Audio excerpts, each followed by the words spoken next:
محرم الحرام کے تعلق سے دو باتیں ہمارے ذہن میں رہنی چاہیے۔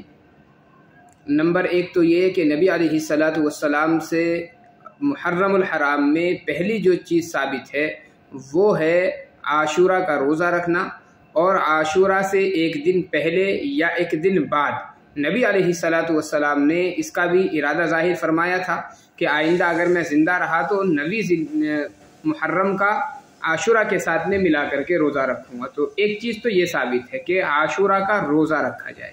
اس کی فضیلت کے تعلق سے مختلف احادیث ہیں، جن کا خلاصہ یہ ہے کہ جو آدمی عاشورہ کا روزہ رکھتا ہے، اللہ تبارک و تعالی 1 سال گزشتہ گناہ صغیرہ اس کے معاف فرما دیتا ہے، اس کا یہ روزہ کفارہ بن جاتا ہے۔ ظاہر ہے کتنے گناہ ہمارے ایسے ہیں جن کو ہم جانتے بھی نہیں ہیں، اس ایک روزے کی برکت سے اللہ تبارک و تعالی 1 سال کے گناہ ہمارے معاف فرما دیتا ہے۔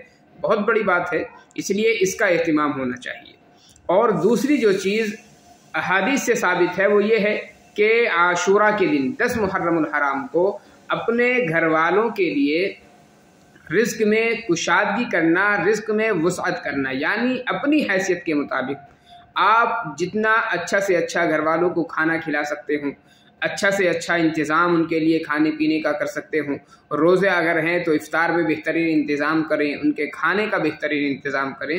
تو یہ جو چیز ہے اس کی بھی بڑی فضیلت ہے احادیث مبارکہ میں۔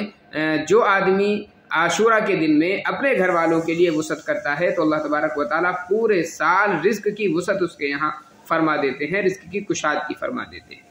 تو خاص طور پر یہ دو جو چیز ہیں یہ نبی علیہ الصلاۃ والسلام سے ثابت ہیں۔ ایک عاشورہ کا روزہ، اور عاشورہ کے ساتھ میں 9 ذی الحجہ کا روزہ آپ ملا لیں یا 11ویں ذی الحجہ کا ملا لیں۔